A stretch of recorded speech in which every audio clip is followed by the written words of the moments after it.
ஹalleluya. கர்த்தருடைய பரிசுத்த ஸ்தோத்திரம் மகிமை உண்டாதாக. இந்த பரிசுத்தநாளுக்காக கர்த்தருக்கு நன்றி செலுத்துகிறேன். நான் தேவனாமே நம்ம நல்லபடியாக தேவசனம் நடந்து கர்த்தரை துதிக்க போற்ற மகிமைப்படுத்த தேவனை ஆராதிக்க கர்த்தர் கிருபை செய்து நம்ம ஆசீர்வதிக்க கர்த்தர் ஸ்தோத்திரம் செலுத்துகிறேன்.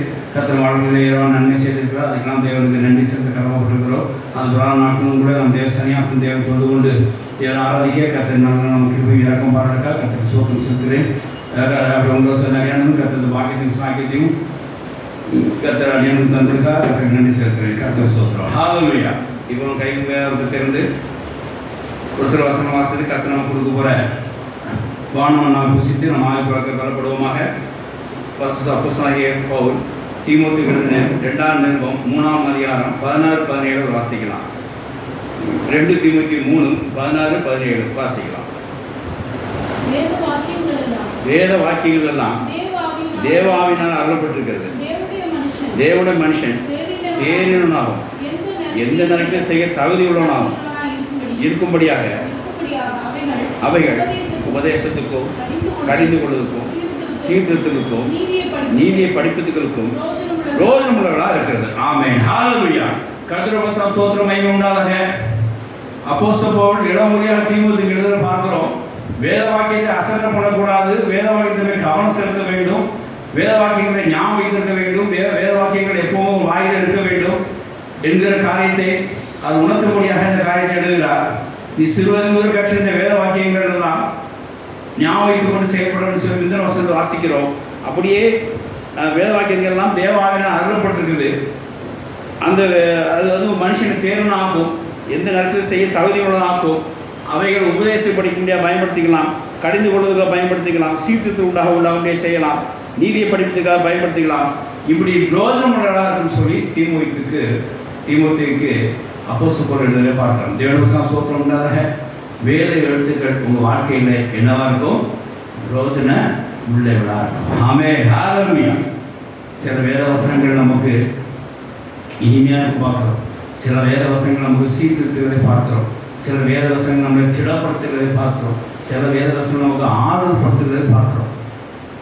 சில வேத எழுத்துக்கள் நம்மளை பலப்படுத்துகிறதை பார்க்கிறோம்.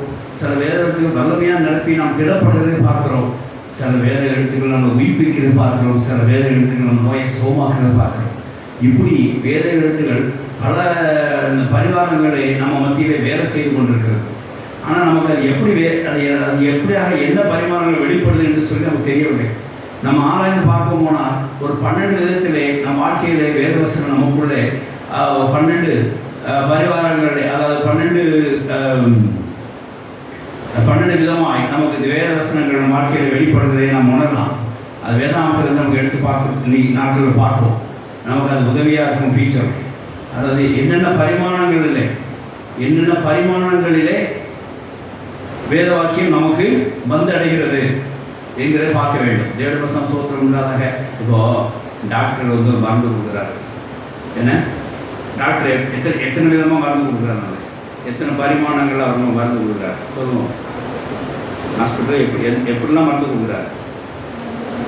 டேப்லெட்டாக கொடுக்குறாரு, அடுத்தது சிரப்பு டானிக்காக கொடுக்குறாரு, அடுத்தது ஊசி மூலம் கொடுக்குறாரு, அப்புறம் அந்த மாதிரி ஏதாவது ஜெல்லில் கொடுக்குறாரு, ஆயின்மெண்ட் டைப்பில் கொடுக்குறாரு, என்ன ஸ்ப்ரேயில் இருக்குது, ட்ரெஸ்ஸிங் பண்ணும்போது ஸ்ப்ரேயில் தான் போடுறாங்க, பவுடரிங் ஃபார்மேட்டில் இருக்குது. இப்படி பல பரிமாணங்களில் அந்த நோயை என்ன செய்கிறது குணமாக்கும்படியாக அவர் என்ன செய்கிறாரு டாக்டர் வந்து கொடுக்குறாரு மருந்து. அந்த மாதிரி வேத வசனங்கள் நம்ம பலவிதமான பரிமாணங்களில் நம்ம வந்து அடைகிறது அப்படின்றத நம்ம வேதாகம் நமக்கு எடுத்து வைக்கிறோம்.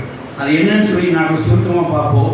வாழ்நாளிலே அந்த காரியத்தை நம்ம எப்போவும் நினைவு கொள்ள வேண்டும். நல்லா ஆச்சுக்கோங்க. நீ வேத எழுத்துகள் உங்களுக்கு எப்படி பிரயோஜனமாக இருக்குது, எப்படி உங்களுக்கு என்னென்ன பரிமாணங்கள் வெளிப்படுகிறது,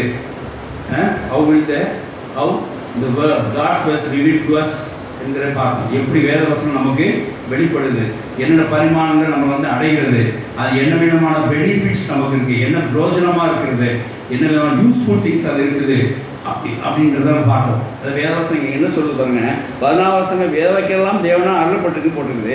அது கடைசி வசனம் என்ன போட்டிருக்குன்னா அது பிரயோஜனமே உள்ளவளாக இருக்குது போடுது. அதாவது it will be benefit to your self, our self, useful திங்ஸாக இருக்கும் என்று சொல்லி இங்கே அப்போஸ்தலன் பவுல் வேத எழுத்துக்குள்ள மகத்துவத்தை மகிமையை தீமோத்தேயு எழுதுவதை பார்க்கிறோம்.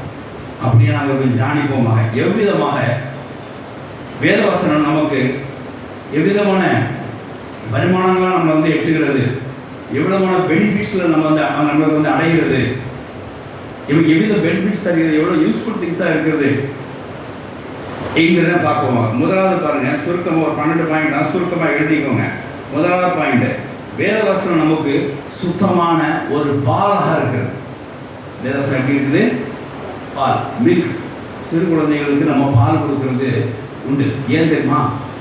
அந்த பால் அவங்களுக்கு ஆதியிலேயே அவங்க ஸ்ட்ரென்த்தை கொடுத்துரும். இனிஷியலாக அவங்க ஒரு கால்சியத்தை கொடுத்துரும். அதனால் போன் ஸ்ட்ரென்த் ஆகிடும். அந்த போன் தான் பின்னால் ஃபியூச்சரில் வளர்ந்து பெரிய விதமாக இருக்கும். ஸோ குழந்தைகளுக்கு ஒரு பால் கொடுக்குற வண்ணமாய் வேதவசனம் மத்தியிலே வெளிப்படுகிறது. ஒரு பெனிஃபிட்டாக இருக்கிறது. ஒரு பால் விதமான ஒரு பரிமாணம் நம்ம இருக்கிறது வெளிப்படுகிறது. வாசிக்கலாம். 1 பேதுரு 2:2 ஒரு வாசிக்கலாம். 2 வாசிக்கலாம். 1 பேதுரு 2:2 வேகமாக வாசிங்க. எடுத்து வாசிங்க. 1 பேதுரு 2:2.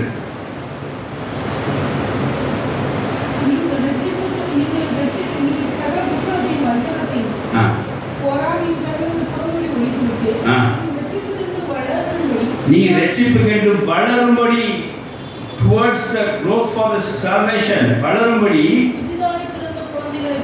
புதிதாய் பிறந்த குழந்தைகள் போல திருவசனமாகிய களங்கம் இல்லாத பரிசுத்தமான ஞான பால் மேல் செய்ய வாஞ்சை. ஹalleluya. நீங்க ரட்சிப்புல வளர்றதுக்கு உங்களுக்கு ஒரு ஸ்ட்ராங் ஃபவுண்டேஷன் வேணும் குழந்தைகளுக்கு. அப்போ அவங்க என்ன செய்யணும்? ஆரம்பத்திலே தாய்ப்பால் எப்போ கொடுப்பாங்க? குழந்தைகளா வளர்றதுக்கு எப்போ கொடுப்பாங்க? எந்த பருவத்தில் கொடுப்பாங்க? குழந்தைகள் பருவத்தில் கொடுப்பாங்க இல்லையா? அப்போ அந்த குழந்தைகளை ஒரு ஸ்ட்ராங் ஃபவுண்டேஷன் போடுறது அந்த தாய்ப்பால் தான். அடுத்தது பசும்பால். இப்படி நம்ம கொடுத்துட்டே வரோம். பால் அங்கே ஒரு ஸ்ட்ராங் ஃபவுண்டேஷன், ஒரு ஸ்ட்ரென்த்தை கொடுக்குறது பார்க்குறோம். ஒரு ஃபவுண்டேஷனாக இருக்குதுன்னு பார்க்குறோம். அந்த களங்கமெல்லாம் ஞானப்பால் என்கிற அந்த திருவசனம் நமக்கு இங்கே என்னவா வருகிறது? ஒரு நல்ல ஃபவுண்டேஷன் கொடுக்கறதற்காய், ஒரு ஸ்ட்ரென்த்தை கொடுக்கறதற்காய் ஒரு பாலாக நமக்கு வெளிப்படுது. ஹalleluya. தேவசனம் என்னவா வெளிப்படுத்திருக்கோம்? மில்காக. என்ன பர்பஸ்க்காக? வளர்றதுக்கு ஸ்ட்ரென்த் கொடுக்குறக்கா, ஒரு கால்சியம் கொடுக்குறக்கா, இனிஷியேட் பண்ணுறக்கா, ஸ்ட்ரென்த்தை இனிஷியேட் பண்ணுறது விசேஷமாக ஒரு ஃபவுண்டேஷன் ஸ்ட்ரென்த்தை கொடுக்குறதா. புரியுதா? ஃபவுண்டேஷன் ஸ்ட்ரென்த்தை கொடுக்குறதுக்காக வேதவசனம் என்னவா வருது? பாலாக நம்ம வருது. கர்த்தர் ஸ்தோத்திரம் உண்டாதாக. 2வது, வேதவசனம் எப்படி வெளிப்படுது பாருங்க. அது ஒரு ஃபுட்டாக வளருது. நியூட்ரானமி, அதாவது உபாகம் 8ஆம் அதிகாரம் 3ஆம் வசனத்தை ஒரு வாசிக்கலாம். அது ஒரு ஃபுட்டாக வளர்கிறது. அப்படியே எரேமியா வாசிங்க. எரேமியா 15:16 எடுத்துக்கொள்ளுங்க. அப்போ வாசிங்க. உபாகம் 8:3.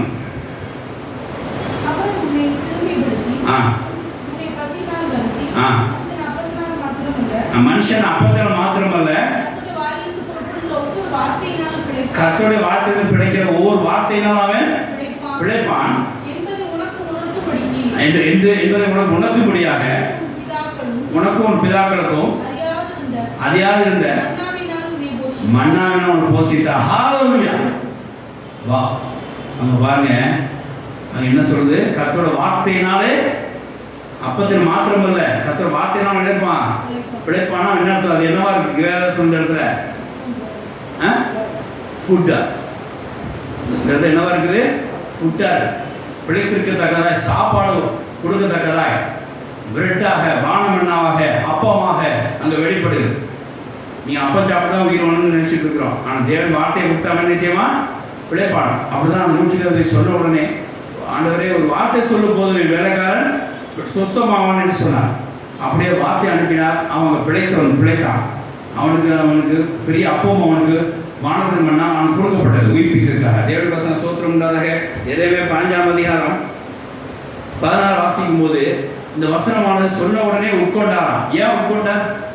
ஏன்னா அதுதான் அவருக்கு ஃபுட்டு, அவருக்கு பிரெட்டு, அது அவருக்கு அப்பம். அதனாலே அவர் என்ன செய்யறாரு, தன் வாயினாலே அதை எடுத்துக்கொண்டார், சாப்பாடாக அதை எடுத்துக்கொண்டார். இங்கே வேத வசனத்தை சாப்பாடாக எடுத்துக்கொண்டேன் என்று சொல்லி இறைமையை சொல்றதை பார்க்கலாம், வாசிக்கலாம். உங்கள் வார்த்தைகள் கிடைத்த உடனே உட்கொண்டே, பாக்கெட் போட்டு வீட்டுக்கு கொண்டு போறதில்ல, பார்சல் பண்ணி யாருக்கும் அனுப்புறதில்லை, உடனே என்ன செஞ்சாலும் வருது, உட்கொண்டார். ஏன் உட்கொண்டாரு? சாப்பாடு. ஹல்லேலூயா. அது ஒரு பிரெட் அப்போ என்ன வேணாலும் எடுத்துக்கலாம். ஆனால் குறிப்பாக சொல்றது ஒரு மீல்ஸ். வார்த்தை கிடைத்த உடனே அப்படியே உட்கொண்டேன். ஒரு வார்த்தைகள் சந்தோஷமும் என் இதயத்துக்கு மகிழ்ச்சியுமா இருக்கிறது. வேத வசனம் சோத்திரம்ல சாப்பிட்டா எவ்வளோ சந்தோஷமா இருக்கும், அந்த ஃபீல் வேத வசனத்திலே உண்டா. அதனால வேத வசனம் இங்கே நமக்கு சாப்பாடாக, மீல்ஸாக, பிரெட்டாக நமக்கு வெளிப்படுகிறது. அப்படி ஒரு யூஸ்ஃபுல் திங்ஸா, அப்படி ஒரு பெனிஃபிட்ஸா இங்கே வருதுன்னு சொல்லி பார்க்கணும். கர்த்தர் வசனம் சோத்திரம் உண்டாதாக. அப்போ இதுலேருந்து என்ன பாருங்க, முதலாவது காரியம் வேத வசனம் என்னவா வெளிப்படுறது, எப்படி வெளிப்படுறது, வரிசையாக சொல்லணும். கடைசியில் முதலாவது வசனம் நமக்கு எப்படி வெளிப்படுறது, பால். ரெண்டாவது சாப்பாடா, கர்த்தர் வசனம் சோத்திரம் உண்டாத.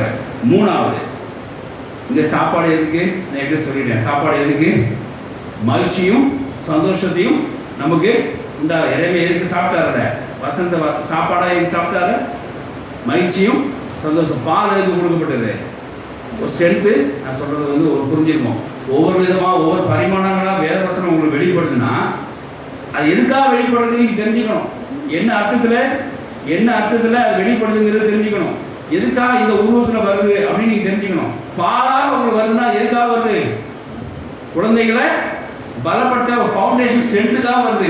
இங்கே சாப்பாடாக வருதுன்னு என்ன அர்த்தம், உங்களை பலப்படுத்தி மகிழ்ச்சி உண்டாக்கி சந்தோஷம் கொடுக்க முடியாது. ஹல்லேலூயா. அப்போ வேதவசனம் கிடைச்சா நமக்கு எப்படி உண்டாகுது, ஒரு சாப்பிட்ட ஒரு ஃபீல் உண்டாகும். புரிஞ்சுங்களா? அப்போ சாப்பாடு. மூணாவது பாருங்க, வேதவசனம் இங்கே என்னவா உண்டாகுது அப்படின்னு சொன்னால் ஒரு ஹனி, ஒரு தேனாக வருது. வாசிக்கலாம்.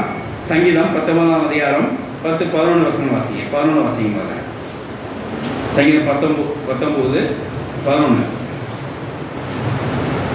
வாசிங்க. எடுத்து வாசிப்பா.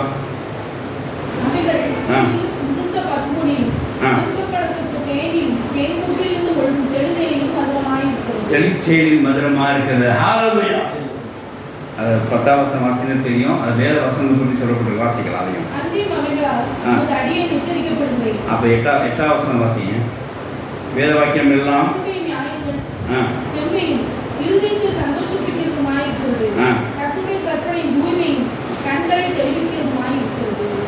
நான் சொன்னேன் கரெக்டா.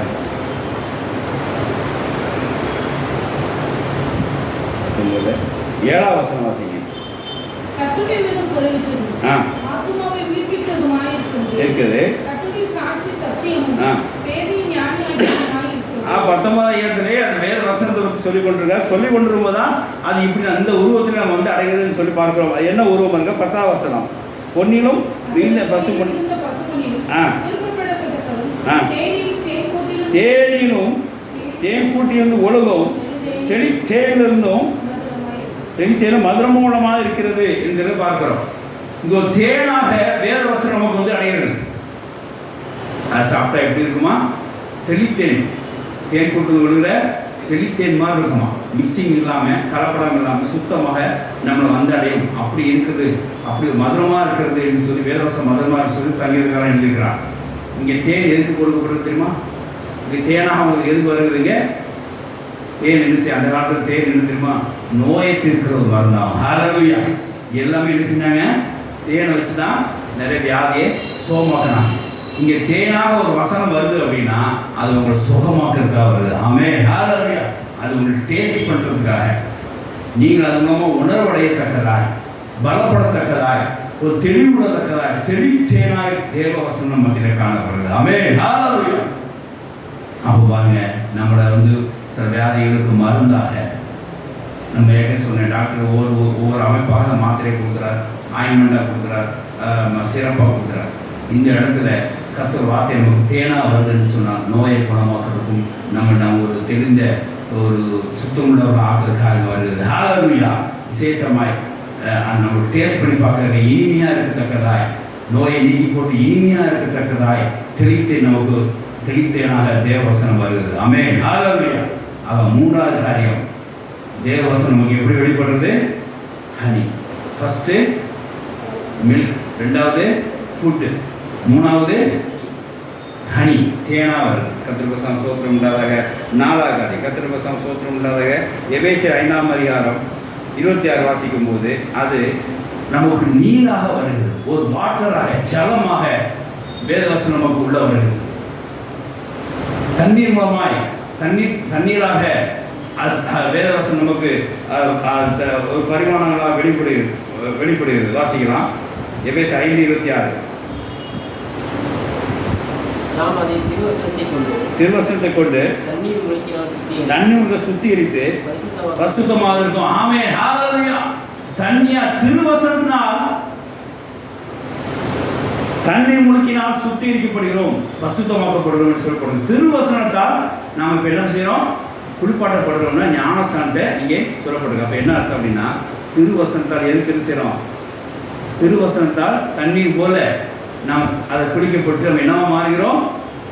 சுத்தமாக மாறுகிறோம், பரிசுத்தமாக படுகிறோம். எதனால பரிசுத்தமாக்கப்படுறோம்? அந்த இடத்துல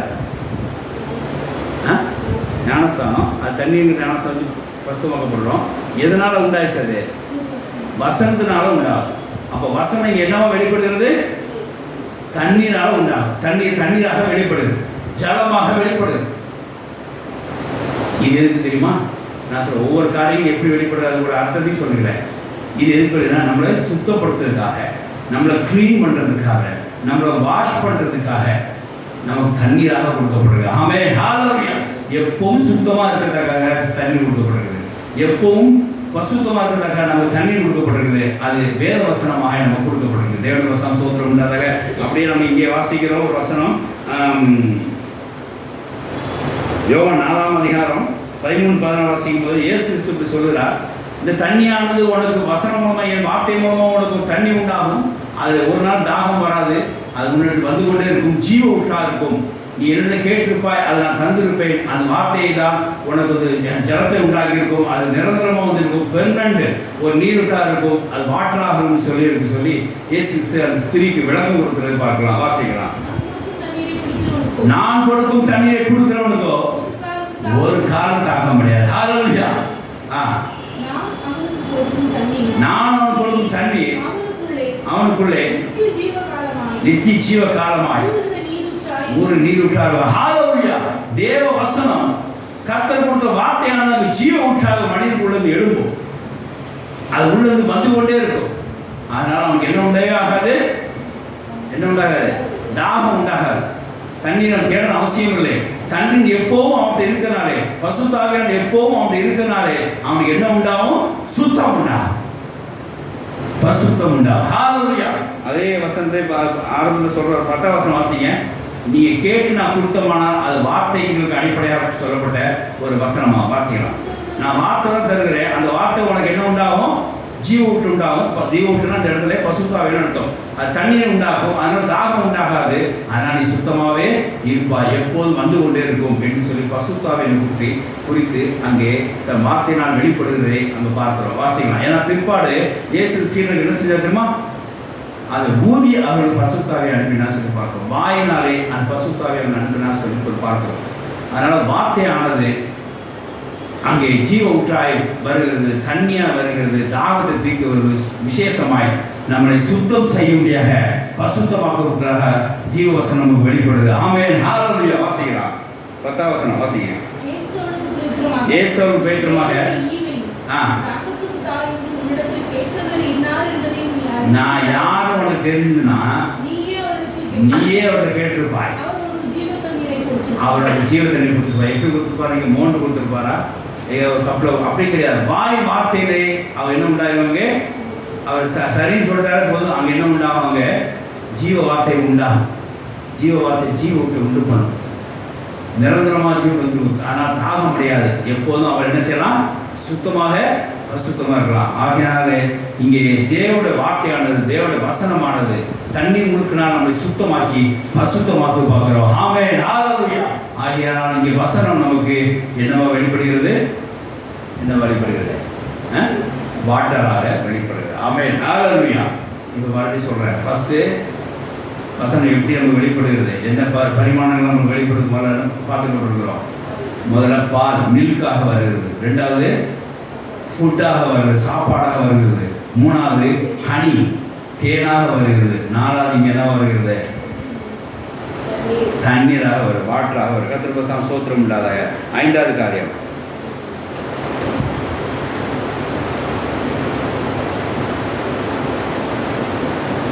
யாக்கோபு 1:23 வாசிங்க. கண்ணாடியாக நம்ம காட்டுறது. கண்ணாடி தேவவசனம் நமக்கு கண்ணாடி போல நமக்கு வந்து அடைகிறது.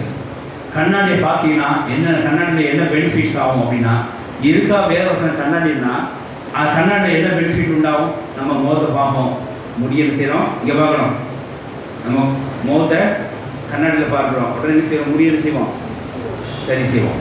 எங்களை பிம்பிள்ஸ்ன்னு பார்த்து மருந்து போடுவோம். அப்புறம் வேறு என்னென்ன அலங்காரம் செய்யணுமோ அதை செய்கிறோம், பவுடர் போடுறோம், துடைக்கிறோம், தலை செய்கிறோம். எதை பார்த்து செய்கிறோம்? கண்ணாடி. அந்த மாதிரி வேதவசனம் என்ன செய்யும்? நம்மளோட முக அடுப்பில் என்ன செய்யணும்? சுட்டி காட்டும். நம்மள்ட்ட என்ன சரியில்லையோ அதை என்ன செய்யும்? தலை உடஞ்சி கிடந்து எது காட்டும்? கண்ணாடி காட்டும். இங்கெல்லாம் பருவம் இருக்கு, அதை மருந்து போடு, கண்ணாடி காட்டும். இந்த முடி சரியில்லை, கண்ணாடி வாயெல்லாம் உடஞ்சிருக்கு, தண்ணி குடி, அதெல்லாம் கண்ணாடி காட்டும். அப்போ வேதவசனம் நமக்கு ஒரு கண்ணாடி போல நம்ம இருக்கிறனால நம்மள்ட்ட உள்ள தப்பிதங்கள், நம்மள்ட்ட உள்ள குறைகள், நம்மளோட சரி செய்யக்கூடிய பட வேண்டிய காரியங்கள், நம்முடைய தவறுகள் எல்லாம் காட்டும். அதை பார்த்து நீங்கள் என்ன செஞ்சிடலாம்? என்ன பண்ணிடலாம்? கரெக்ட் பண்ணிடலாம், சரி செய்யலாம். ஆகையால் வேதவசனம் நமக்கு கண்ணாடியாக வெளிப்படுகிறது, நாம் நமக்குள்ளே சரி செய்திருக்காரு. ஆமென், ஹல்லேலூயா. வாசிக்கலாம். யாக்கோபு 1:23 வாசிக்கலாம்.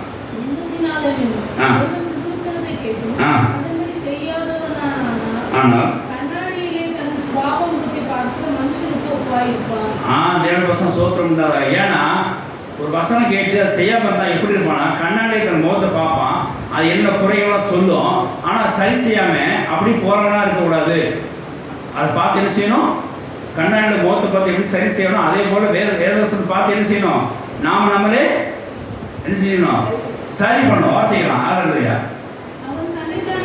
அவன் தன்னைத்தானே பார்த்து அவரு போன உடனே அவன் சாயம் என்ன தப்பு இருந்து மறந்து விடுவான்.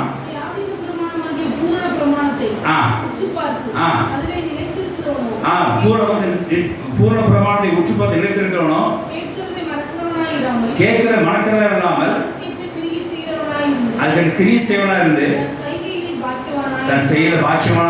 ஹல்லேலூயா. கண்ணாடியை பார்த்துட்டு தன் மோதிரம் என்னென்ன தப்பு இருக்கு எல்லாம் சொல்லி சரி செய்யாமல் போகிறவன் போல வேதவசனத்தை கேட்டுட்டு அப்படி போயிடாதீங்க அப்படின்னு சொல்கிறார். கண்ணாடியை பார்த்துட்டு எங்கெங்க குறைகள் இருக்கோ அதெல்லாம் சரி செய்ய, அதை பார்த்து சரி செய்யலாம் இருக்கத்தக்கதா வேதவசனத்தை பார்த்து நீங்கள் சரி செய்தீங்க, அவன் செய்கிறது என்னவா இருக்கும்? பாக்கியமாக இருக்கும். ஹல்லேலூயா. அப்போ வேதவசனம் நமக்கு ஒரு கண்ணாடி போல நம்ம காட்டுறது, நம்மளோட தப்பினை எடுத்து காட்டுறது, நம்மளோட குறைகளை எடுத்து காட்டுறது, நாம் சரி செய்ய வேண்டியதை எடுத்து காட்டுறது. அப்படி செய்ததுனாலே அது கண்ணாடி போல நம்ம வந்தடைகிறதுன்னு சொல்லி பார்க்குறோம். அதை பார்த்து நம்ம என்ன செய்யணும்? நம்மளாலே சரி பண்ணணும். ஆகையினால கண்ணாடி போல முகமாகிற கண்ணாடி போல வேதவசனம் நமக்கு ஏன் வெளிப்படுது அப்படின்னா, நாம என்ன செய்யலாம்? நம்ம தப்பிதங்களை, நம்ம குறைகளை என்ன செய்யலாம்? சரி செய்யறதுக்காக. ஆமென், ஹல்லேலூயா.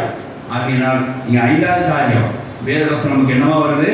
மிரராக நமக்கு வந்தடைகிறது. நாம் நமக்குரிய காரியங்களை தப்பிதங்களை சரி செய்வதற்காக. ஆமென், ஹல்லேலூயா. தேவவசனம் சோத்திரம் உண்டாதாக. ஆறாவது காரியம்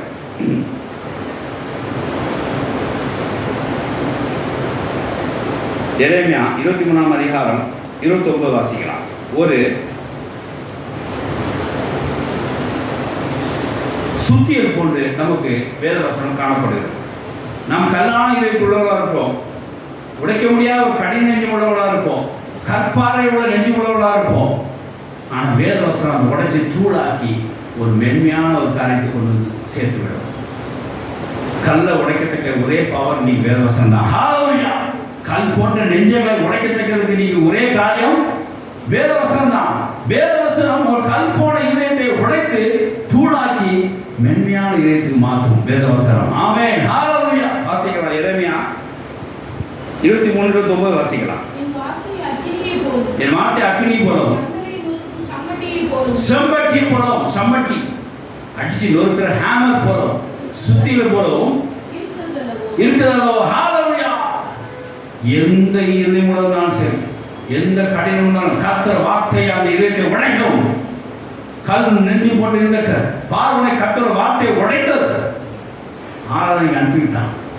இன்னைக்கு ஆராதனை அனுப்புவது சில பேர் இருக்கலாம், தடை செய்வது இருக்கலாம். கர்த்தர் வசனம் செல்லுடாண்டவரே, அந்த கல் நெஞ்சை உடைத்தவர்கள் சொல்லி ஜெபம் பண்ணுங்க. அது தூளாகி அந்த ஆராதனைக்குரியவர்கள் வந்து சேருவார். ஆமென். ஹalleluya. கர்த்தருடைய வசனம் சம்மட்டியாக, கர்த்தருடைய வசனம் சம்மட்டியாக, ஹேமராக, ஒரு சூத்தியலாக நமக்கு வெளிப்படுகிறது. கடினமான இதயத்தை அடித்து நொறுக்கிறதுக்காக. ஹalleluya. உடைக்கிறதா வருது. ஆனால் தேவன் ரொம்ப கடினமான நின்றாதீங்க. கர்த்தருடைய ஒரு வசனம் போதும் தூளாகி. நெபுகாத்நேசர் ரொம்ப கடினமான நின்னா கர்த்தர் ஒரு வார்த்தை அனுப்பிச்சா, இந்த ஒரு ராஜ்யம் போகுது அப்படியே சாதுவாகி தேவனே தேவன், கர்த்தரே கர்த்தர் என்று சொல்லிட்டான். ஹalleluya. அவ்வளவு பெரிய கடினத்தை கர்த்தர் ஒரு வார்த்தையெல்லாம் உடைத்து போட்டார். தேவனுடைய வசனம் சுத்தி போல சம்மட்டியாக நம்மத்திலே இயங்கும். நம் கடினத்தை உடைப்பதற்காக. ஹalleluya. அப்போ இங்கே என்ன வருது? எத்தனாவது காரியம் பேர் சொல்லியிருக்கிறோம்? 6வதா? வேதவசனம் எப்படி வெளிப்படுது? ஹேமர், சுத்தியலாக வெளிப்படுது. தேவனுடைய வசனம் சோத்திரம் இல்லாத.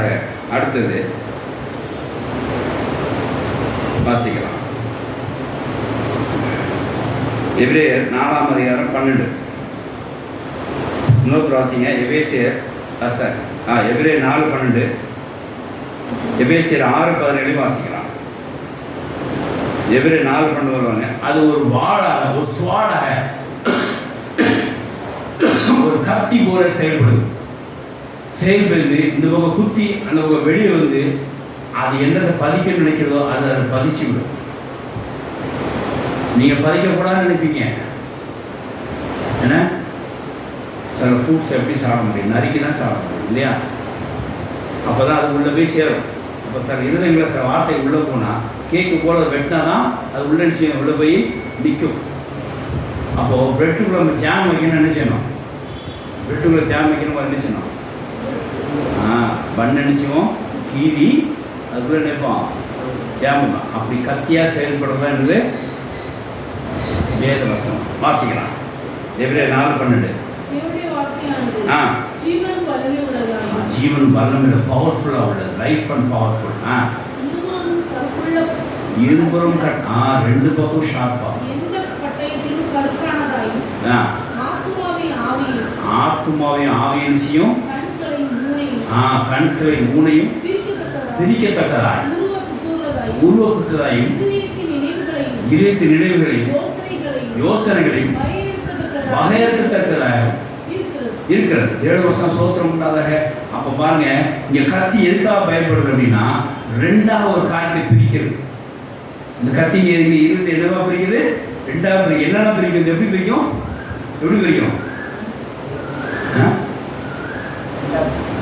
ரெண்டா பிரிக்கும். எதை ரெண்டா பிரிக்கும்? 1/2 ரெண்டா பிரிக்குமா?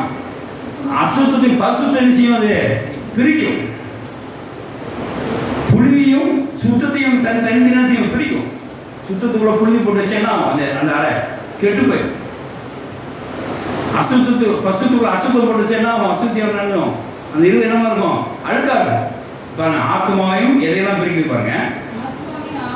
ஆத்மாவும் ஆவையும் அங்கே மாம்சம் இருக்கக்கூடாது. பசுத்தாய் மட்டும் செயல்படத்தக்கதாய் பிரிக்கும். அடுத்தது கணுவையும் ஊனையும் ரெண்டு பிரிச்சாதான் அந்த போல் வளரும். ரெண்டு ஒன்போல் இருந்தால் அது வராது. அங்கே பிரிக்கிறதுக்கு அது பயன்படுத்தப்படும். அதனால ஒரு இதயத்துக்குள்ள மாம்சத்தை ஆவியை பிரிக்கிறதுக்கும், அசுத்தத்தை பசுத்தத்தை பிரிக்கிறதுக்கும், கொடுமையை நன்மையை பிரிக்கிறதுக்கும் அங்கே வசனம் கத்தி மாதிரி செயல்படுகிறது. It works like a sword. ஒரு வாள் போட்டு செயல். ரெண்டு பக்கமும் கூர்மை உள்ள வாளாக செயல்படும். 7 வருஷம் சோத்திரம்ட்டாங்க. அப்போ பாருங்க, நம்ம வசனம் தான் என்ன செய்யும்? ஒரு அசுத்தத்திலிருந்து பிரிச்சு என்ன கொண்டு வரும்? நம்மளை சுத்தத்துக்கு கொண்டு வரும். ஒரு தீமையான காரியம் நினைச்சிட்டு இருப்போம், மனசுல நன்மையான காரியம் மனசு வச்சிருப்போம். இந்த வசனம் உள்ள போய் நன்மையான காரியத்தை கையில வச்சுக்கிட்டு தீமையான இருந்துச்சுனோ வெட்டி எரிஞ்சு. அப்போ நமக்கு தேவையில்லாத காரியத்தை நம்ம வாழ்க்கையிலிருந்து வெட்டி எறிவதற்கு வசனம் வாள் போன்று நமக்கு உதவுகிறது. ஹalleluya. இப்போ புரியுதா? வாள் எதுக்கு யூஸ் பண்ணுது? நம்ம வாழ்க்கையில நல்லதை பிரிக்கத்தக்கதாய், கெட்டதை பிரிக்கத்தக்கதாய், கெட்டதை பிரித்து தனியா வெளியே அனுப்பத்தக்கதாய், பிரிக்கத்தக்கதாய், நல்லதை கெட்டதை பிரிக்கத்தக்கதாய் தேவ வசனம் என்னவாக செயல்படுது? ஒரு வாளாக, ஸ்வாடாக என்ன செய்கிறது? செயல்படுது. புரியுதா? தேவ வசனம் இப்போ எதுக்காக வாள் மாதிரி செயல்படுது? எல்லாத்தையும் வெட்டி ஓகேதா? எதுக்காக செயல்படுது? எதுக்காக செயல்படுது? நன்மை தீமையும் பிரிக்கத்தக்கதாய், மாம்சத்து ஆவியும் பிரிக்கத்தக்கதாய், அதாவது மாம்சமான செயல்களையும் ஆவிகள் செயல்களையும் பிரிக்கத்தக்கதாய், ஆவிகள் செயல் மாற்ற இருக்கத்தக்கதாக மாம்ச காரியத்தை பிரித்து எடுக்கத்தக்கதாய் வாள் அங்கே செயல்படுகிறது. அதுக்கு வேத வசனம் வாள் மேல் வெளிப்படுதுன்னு சொல்லி பார்க்கணும். தேவ வசனம் சோத்திரம் உண்டாதாக. ஆக 7வது காரியம் வேத வசனம் நமக்கு வாளாக வெளிப்படுகிறது, தேவையில்லாத காரியத்தை பிரித்து எடுக்கிறதுக்காக. ஆமென், ஹalleluya. அடுத்து வாசிக்கலாம். 8வது காரியம் சீடு, நமக்கு ஒரு வளர்ச்சி கொடுக்கத்தக்க ஒரு விதை போன்று அவர். 1 பேதுரு 1ஆம் அதிகாரம் 23 வாசிங்க. இன்னொரு லூக்கா 8:11 எடுத்து வச்சுக்கோங்க. லூக்கா 8:11 எடுத்துங்க. 1 பேதுரு 1:23 வாசிங்க. அது ஒரு வசனம் போல செயல்படும். ஏன் விதை போல வசனம் ஒரு விதை போல செயல்படுகிறது. ஏன் விதை போல செயல்படுனா உள்ளுக்குள்ள வளரத்தக்கதா. விதை முளைச்சு என்னவா வரும்? விதை முளைச்சு என்னவா வரும்? செடியாக வரும். அப்படிதானே? செடி என்ன கொடுக்கும்? காய் கொடுக்கும். காய் கனி கொடுக்கும். கனி பிரயோஜனமாக இருக்கும். அப்போ ஒரு வளர்ச்சி ஒரு மனுஷனுக்கு உண்டாகணும்னா அவன் உள்ளுக்குள்ள என்ன இருக்கணும்?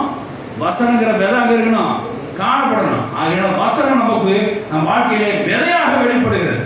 அதனால தான் நமக்கு வளர்ச்சி உண்டாகுது. ஒரு வசனத்தை உட்கொள்ள உட்கொள்ள உட்கொள்ள அவன் வளர்ச்சி அடைந்து கொண்டே இருக்கிறான். வாசிக்கலாம்.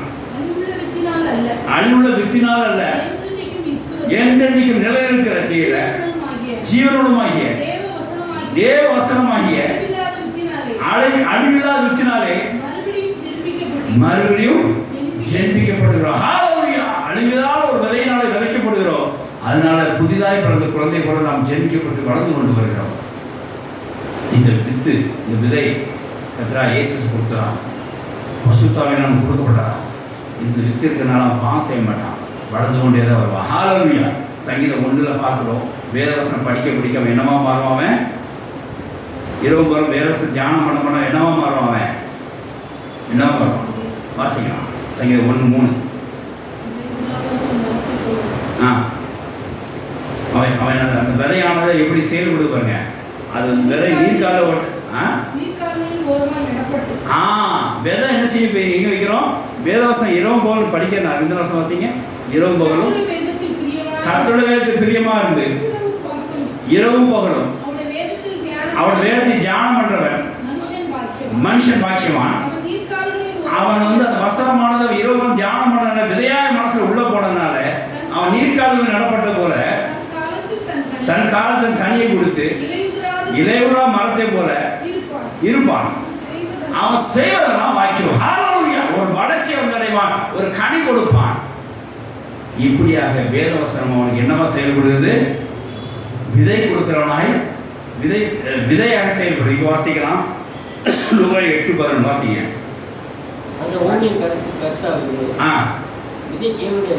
விதை தேவனுடைய வசனம். ஹalleluya. அது கற்பார்ல விழுது, நல்ல இடத்துல விழுது. நல்ல இடத்துல விழுந்த விதை என்னவா மாறுது? 30-60 பலன் கொடுத்து நீர்கால் நடப்பட்ட மரம் போல தன் காலத்தில் தன் கனியை கொடுத்து அவன் என்ன செய்யறான்? செழிப்பா இருக்கிறான். அவன் செய்ததெல்லாம் அவனுக்கு வாய்க்க முடியாத கதை செய்கிறான். அந்த விதை இப்போ என்னவா வருதுங்க? வசனம் இப்போ என்னவா வருது? விதையா. எதுக்காக வருது? அவன் வளர்ச்சி அடை செய்கிறான். Towards of growth. அதுதான் முக்கியம். ஒரு மனுஷன் அவன் வளர்றதுக்காக அவனுக்கு என்ன கொடுக்கப்படுறது? வேத வசனமாகிய விதை அவனுக்கு கொடுக்கப்படுறது. அந்த விதை தண்ணீர் காலம் நடப்பட்ட மரத்து போல இருந்து கனி தந்து, காய் தந்து, கனி தந்து, செழிப்பாக இருக்கிறான். அவன் செய்ததெல்லாம் வாய்க்கு வளர முடியாது கர்த்தர் செய்கிறான். ஆகினாலே வேத வசனம் இங்கே என்னமோ வெளிப்படுகிறது, விதையாக வெளிப்படுகிறது சொல்லி பார்க்கணும். கர்த்தர் வசனம் சோத்திரம் உண்டாதாக.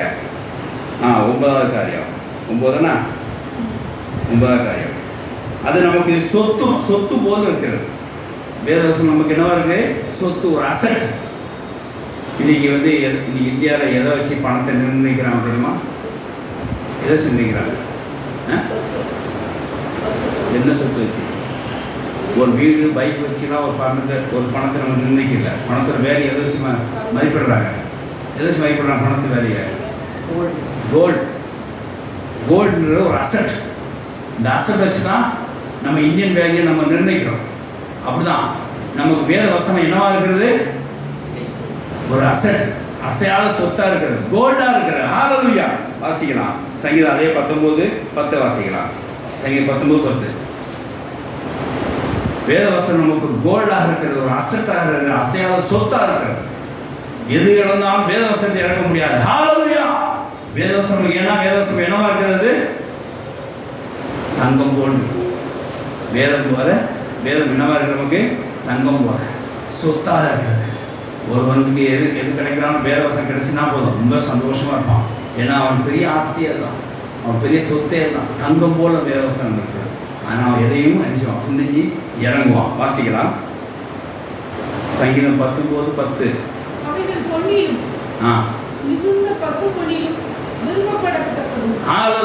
வேதவசனம் பொன்னில் போன்ற காரியங்களுக்கு பசும்பொன் போல விரும்பத்தக்கதா. It will be liking. God's ways will be liking as gold. Gold போல என்ன செய்யறது? நம்ம மேலே அது என்ன இருக்கும்? ஒரு லைக்காக நம்ம பிள்ளைகள் ரொம்ப சந்தோஷமாக இருந்தாங்கன்னா தங்கம்னு சொல்லி கூப்பிட்றோம். ஏன்னா தங்கம் மூன்று அந்த பிள்ளைகள் சொல்கிறோம். தங்கத்து ஈடாக பிள்ளைகள் நம்ம கூப்பிட்றோம். அசையா சொத்துன்னு சொல்லி கூப்பிட்றோம். ஏன்? நமக்கு அதுக்கு அது ஈடாக வைத்திருக்கணும். இப்போ அதே தான் வேதவசனம் எதுக்கு ஈடாக இருக்கிறது? தங்கத்தோட மேலாகவும் இருக்குது. ஹல்லேலூயா. அப்போ தங்கத்தை ஒப்பீட்டமாக இங்கே சங்கீதக்காரன் சொல்றான். வேதவசனம் என்னவா இருக்குது? பசும் பொருத்தக்கதாக, சொத்தாக, ஒரு ஆஸ்தியாக இருக்குது. வேதவசனம் சோத்திரம் உண்டாதாக. உங்க இருதயம் எங்க, அதாவது உங்க பொக்கிஷம் எங்க இருக்குமோ அங்கே உங்க இருதயம் இருக்கும். அப்ப வேதவசனத்தை நீங்க தங்கம் போன்று, ஒரு ஆஸ்தி போட்டு, ஒரு அசட்டு போட்டு எண்ணினார், ஒரு பொக்கிஷம் போட்டு எண்ணினார், உங்க இருதயம் எங்க இருக்கும்? வேதவசனத்து மேலே இருக்கும். நீங்கள் அதே ஒரு பொக்கிஷன் மேலே, ரியல் கோல்டு மேலே, ரியல் சொத்து மேலே நீங்கள் வச்சிருந்தீங்கன்னா உங்கள் இருதயம் எங்கே தான் இருக்கும்? அந்த மாம்சமான உலக காரியங்கள் தான் இருக்கும். அதனால் உங்கள் எண்ணங்கள், உங்கள் இருதயங்கள் வேத வசனத்துக்கு மேலே இருக்கணும் அப்படின்னா அதை பொக்கிஷமாக எண்ணுங்க. வேதவசனம் பொக்கிஷமாக எண்ணுங்க, தங்கமாக எண்ணுங்க. ஆட்டோமேட்டிக் உங்கள் இருதயம் எங்கே போய் நிற்கும்? எங்கே போய் நிற்கும்? வேத வசனத்து மேலே நிற்கும். ஹல்லேலூயா. அதனால் காட்ஸ் வேர்ட் சுத்தமான பியூர் கோல்டாக இருக்குது. அதுக்கு மேலாக கூட இருக்குது, அது வேற விஷயம். ஆனால் அதுக்குரியதாக இருக்கிறதுன்னு சொல்லி தங்கம் போன்று இருக்கா சொல்லி இங்கே பக்தர் எதிர்க்கப்படியா அது ஒரு கோல்டாக, ஒரு அசட்டாக மனுஷனுக்கு வேதவசனமாக வெளிப்படுது. கர்த்தர் வேதவசனம் வெளிப்படுது. கர்த்தர் வசனம் சோத்திரம் உண்டாக. 10வது காரியம்,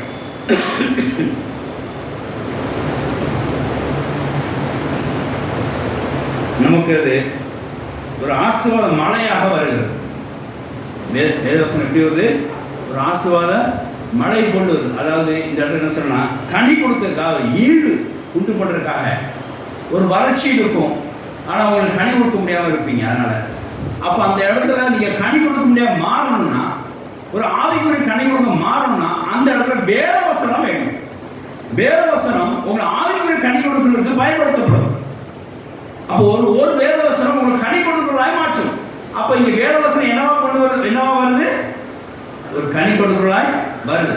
அந்த கனி எப்படி உண்டாகும் அப்படின்னா மழையினால உண்டாகும். அப்படிதானே?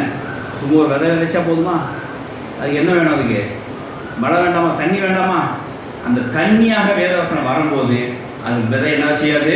ஏற்ற காலத்து தன் கனியை அது செய்யும், கொடுக்கும். கர்த்தர் சோத்திரம் உண்டாதாக. ஏசாயா 55:10-11 வாசிங்க. அந்த மழை என்ன செய்ய பாருங்க, சும்மா திரும்பாது.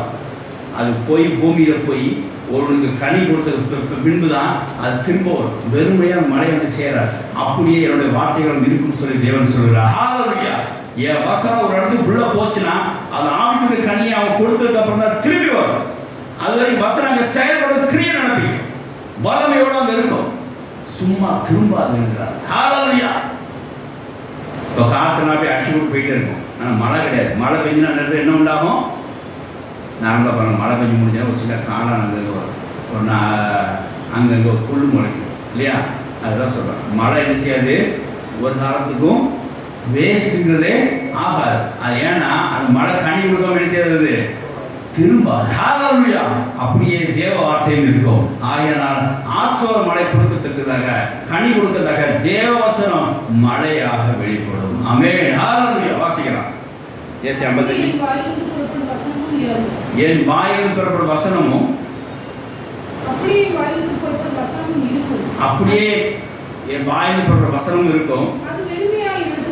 இந்த வாசிங்க, அர்த்தத்தோட வாசிக்கலாம். இன்னும் இருக்கு 10 வரும் வாசிக்க சொன்னேன்.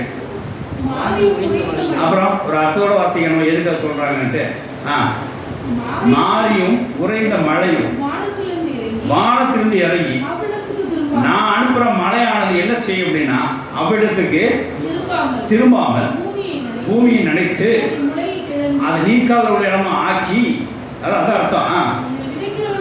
விதைக்கிறதுக்கு விதையை கொடுத்து, புசிகளுக்கு ஆகாரம் கொடுத்து, எப்படியோ அப்படியே என் வாயிலிருந்து புறப்படும் வசனமும் இருக்கும். ஹல்லேலூயா. என் வசனம் வானத்திலிருந்து அனுப்பப்பட போது விதைக்கிறவனுக்கு விதையை கொடுத்து, பூமியை நினைத்து விதைக்கிறவனுக்கு விதையை கொடுத்து, ஆகாரங்களுக்கு ஆகாரம் கொடுத்து, அது பலன் தரும். அப்படி என் வசனம் இருக்கும். ஹல்லேலூயா. இன்னைக்கு இங்க கனி கொடுக்க வேண்டும் சொன்னால் வேதவசனம் உங்களுக்கு மழையாக அமைய வேண்டும். வேதவசனம் உங்களுக்கு மழையாக வந்து அடைய வேண்டும்.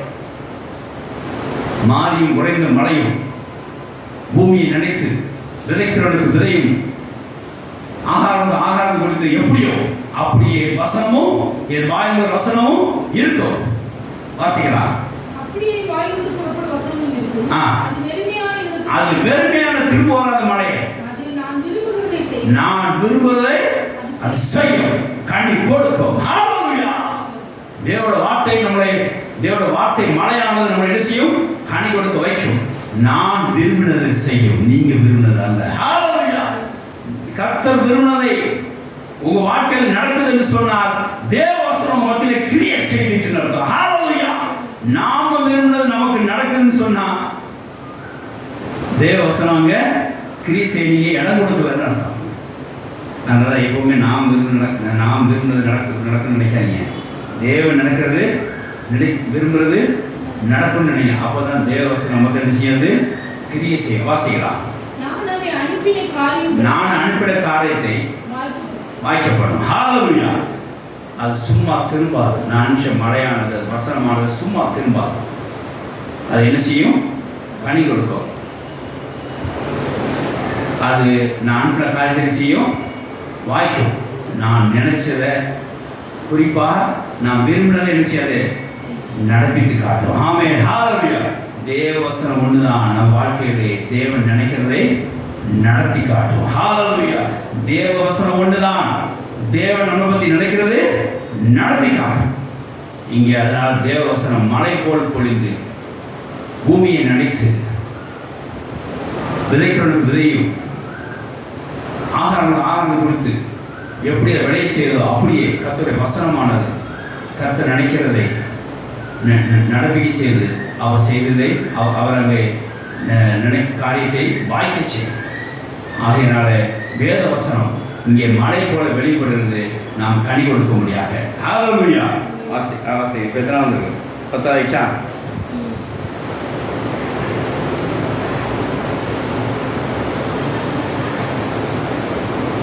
சதுர்வசம் சூத்திரம் உண்டாதாக.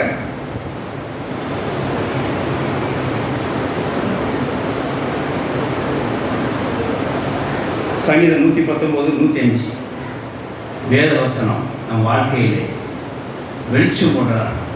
இருளில் இருக்கலாம், பாவத்தில் இருக்கலாம், மூடி போட்டிருக்கலாம், புகைக்குள்ள இருக்கலாம்.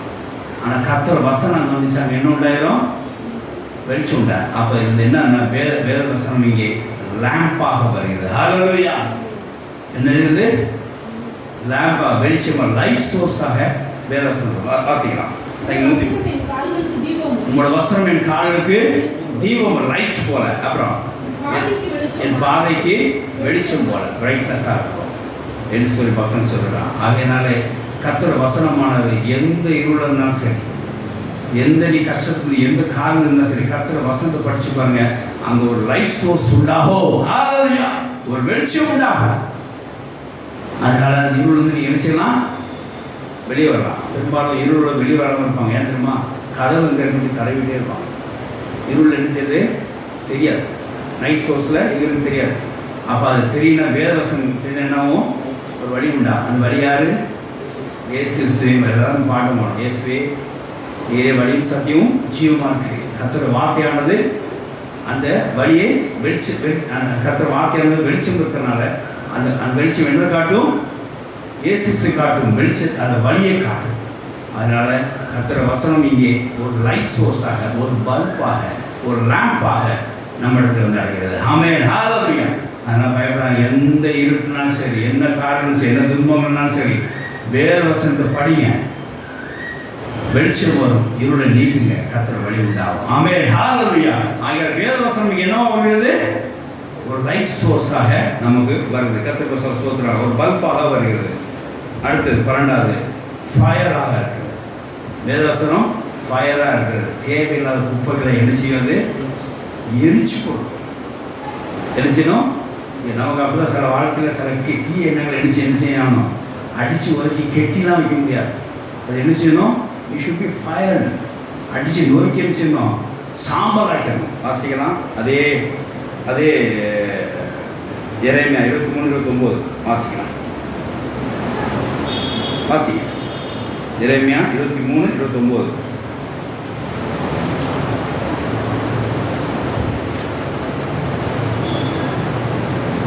வாசிங்க. என் வார்த்தை அக்கினியை போலவும், as per fire. கண்மணியை முறுக்கும் சம்பட்டியை போலவும். சம்பட்டி ஏற்கனவே வாசிக்கிறோம். அது ஒரு பாயிண்ட் இருக்கு. ஆனால் இது வந்து ஃபயர் மட்டும் வாசிக்கலாம். என் வார்த்தை என்னவா இருக்கும்? அக்கினியை போலவும் இருக்கும். God's words will be the fire on that location. சில இடத்துல என்ன செய்யறது? குப்பையை எரிக்கணும் அப்படின்னா அது என்னவா மாறும்? அந்த இடத்துல இருக்கு கர்த்தர் வார்த்தை என்னவோ அக்னியாக வரும். அவ்வளோ பேர் அக்னி எரியா ஜோம் பண்ணும்போது தான் வந்து என்ன செஞ்சிச்சு? அந்த ஈர பலிகள் என்ன செஞ்சுது? ஈரமான விரல் என்ன செஞ்சது? எரித்து போட்டது. ஹல்லேலூயா. கர்த்தரோட வார்த்தையானது செயல்பட்டது. கர்த்தர் ஸ்தோத்திரம் உண்டாதாக. ஒரு குப்பைகளை எரிக்கணும் அப்படின்னா கர்த்தர் வார்த்தையை அங்கு சுத்தமாக அழுத்தி எரிச்சு போட்டு, அசுத்தத்தை எரிக்கணும், தீமைகளை எரிக்கணும், வஞ்சகத்தை எரிக்கணும், தீமையான எரிக்கணும்னா கர்த்தர் வார்த்தை அங்கே ஃபயராக அங்கே செயல்படும். அந்த ஃபயர் மட்டும் இல்லை, எரிக்கை மட்டும் இல்லை, அந்த வார்த்தை நமக்கு உற்சாகப்படுத்துறதுக்கு வரும். இப்போ அனல் மட்டும் என்ன செய்யணும்? இப்போ குளிராக இருக்குது இல்லையா? கொடைக்கானல் போவோம், குளிராக இருக்குது. உடனே கேம்ப் ஃபயர் ஒன்று கொளுத்தி, விறகுகள் கொளுத்தி, நெருப்பு உண்டாக்கி தன் அனலை உடம்பு என்ன செய்வாங்க? அனலை ஒரு வார்ம் அப் பண்ணிப்பாங்க. அப்போ இந்த இடத்துல என்ன செய்ய? ஃபயர் என்னவாக இருக்குது? இந்த இடத்துல ஒரு இடத்துல ஃபயரு குப்பைகளை எரிக்க பயன்படுது. ரைட்டா? கர்த்தர் வசனமானது குப்பைகள் என்ன செய்யும்? எரிச்சிடும். இன்னொரு ஃபயர் என்ன செய்யுது? உற்சாகப்படுத்துது. ஒரு அனல்மூட்டும் காரியமாக இருக்குது.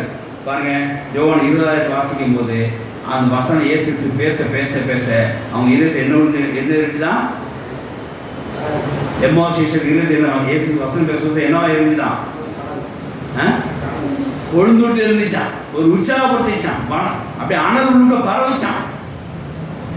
என்ன பண்ணும்போது பரவச்சு?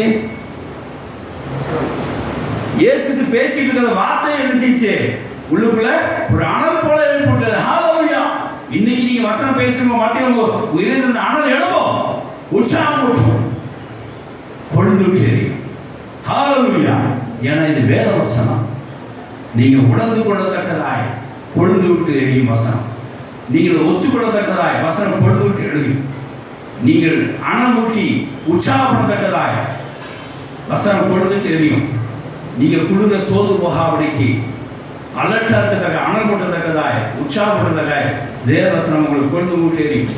அந்த வேதவசனம் வந்ததுக்கப்புறம் தான் எம்மாசேஷனுக்கு ஒரு கொழுந்துட்டு எரிஞ்சதுக்கப்புறம் தான் ஒரு பிரைட்டாய் ஹாப்பா ரைட் கர்த்தர் இயேசு உயிர்த்தெழுந்தார் அப்படின்ட்டு அப்பம்பிக்கும் போது கண்கள் திறந்தது. என்று சொல்லி அவன் பார்த்து திடமானார்கள். கர்த்தர் வசனம் சோத்திரம்னா அதே வாசிங்க யோவான் 20 எம்மாசனம் அவரை வசனம் விளக்கி காட்டும் போது அவன் கொண்டு விட்டு இல்லையா? யோவான் இல்லைங்களா? நான் எழுதுறது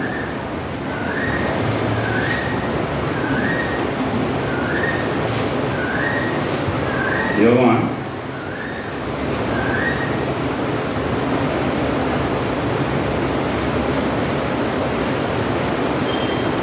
லூக்காவா?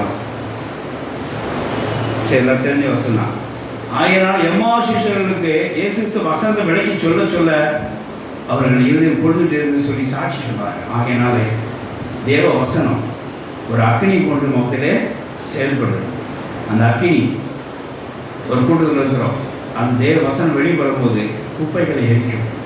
அதே கூட்டத்திலே அனல் இல்லாமல் குளிர்வுள்ளாய் சோர்ந்து போயிருந்தால் அனல் மூட்ட அக்னியாக மாறும்.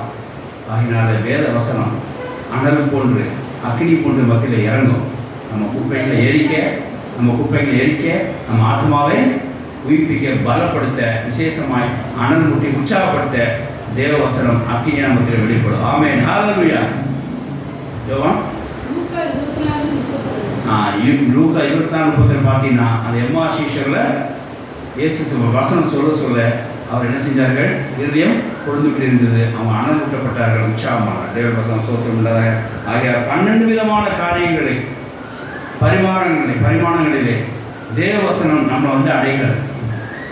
அவ்வளோ பெனிஃபிட்ஸ், 12 விதமான பெனிஃபிட்ஸ், 12 யூஸ்ஃபுல் திங்ஸ் வேத வசனத்தில் இருக்கிறோம் பார்க்குறோம். இன்னும் நிறைய இருக்கலாம். நமக்கு அறிவு கேட்டதை கூட நம்ம தியானிக்கிறோம். ஃபஸ்ட்டு பாருங்கள், அது என்னவா இருக்குது? வரிசையாக சொல்லுங்கள். மில்காக இருக்குது, 2வது ஃபுட்டாக இருக்குது, 3வது ஹனி, 4வது வாட்டர், அடுத்தது கண்ணாடி மிரராக இருக்கிறது, அடுத்தது சுத்தியலாக இருக்குது, அடுத்தது ஹேமராக இருக்குது, ஸ்வாடாக இருக்குது, வாளாக இருக்கிறது, அடுத்தது சீடாக இருக்கு, விதையாக இருக்கிறது, மலையாக இருக்கிறது, ரெயினாக இருக்கிறது, அடுத்தது அசட்டாக இருக்கிறது, கோல்டாக இருக்கிற அசட்டாக இருக்கிறது, அடுத்தது லேம்ப் வெளிச்சமாக இருக்கிறது, அடுத்தது ஃபயராக இருக்கிறது, அக்னி போன்றதாக இருக்குது. இது ஒவ்வொன்றுக்கும் ஒரு குணம் இருக்குது. அது ஒரு குணத்தையும் பார்த்தோம். பால் பலப்படுத்து, ஸ்ட்ரென்த், ஃபவுண்டேஷன் கொடுக்குறாங்க. ஃபுட்டு என்ன செய்யுது? நம்மளை திடப்படுத்துறதுக்கு. நம்ம என்ன செய்கிறது? வளர்ந்து பெறுகிறதுக்கு என்ன ஃபுட்டு நம்மளை திடப்படுத்தக்கூடியதாக இருக்கும்.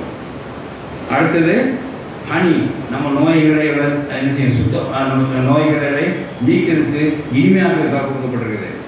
அடுத்தது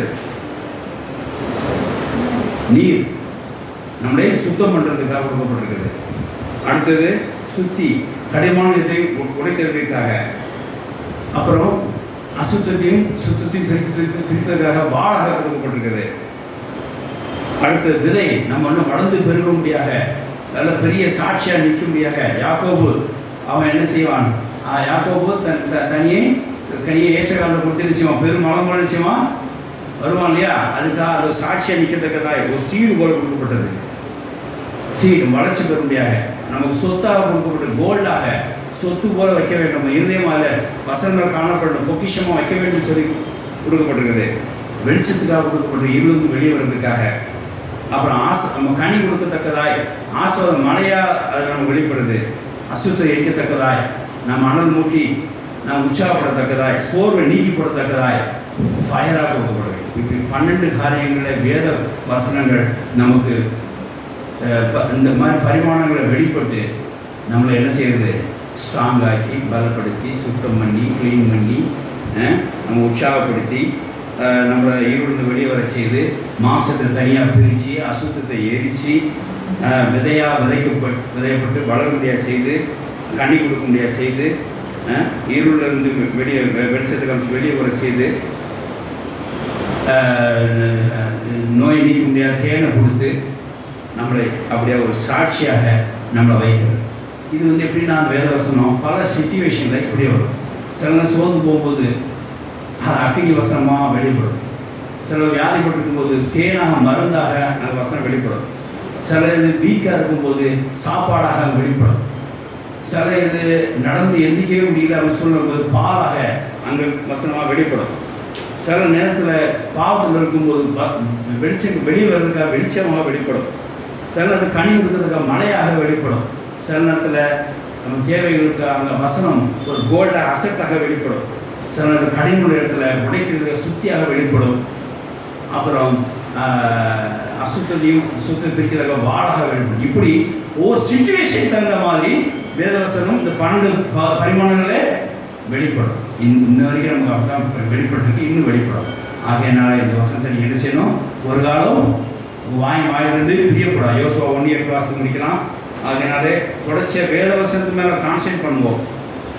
வேதவசனங்கள் நம்ம மத்தியில் எப்போவுமே இருந்து நமக்கு ஹனியாக, மழையாக, சுத்தியாக, சுவாடாக, பாலாக, சாப்பாடாக, அக்னியாக, மீல்ஸாக, அப்புறம் லேம்பாக, ரெயினாக இருந்து நம்ம செயல்பட வேண்டும். அதுக்கு நாம் தேவவசனத்துக்கு ஒப்பு கொடுப்போம். கர்த்தர் அப்படியே நினைச்சு நம்மளை பலப்படுத்தி தேவனுக்கு சாட்சியாக இருப்பார். ஹல்லேலூயா. வாசிக்கலாம். அந்த வாயின் வார்த்தைகள் இப்படி இருக்கிறனாலே, இப்படியாக நம்ம மத்தியிலே 12 பரிமாணங்களை நம்ம வெளிப்படுறதுனாலே இந்த வாயின் வார்த்தை ஊற்றி நாம் என்ன செய்யணும்? அசால்ட்டாக இருக்காம ஒரு கேர் எடுக்க வேண்டும். வாசிக்கலாம்.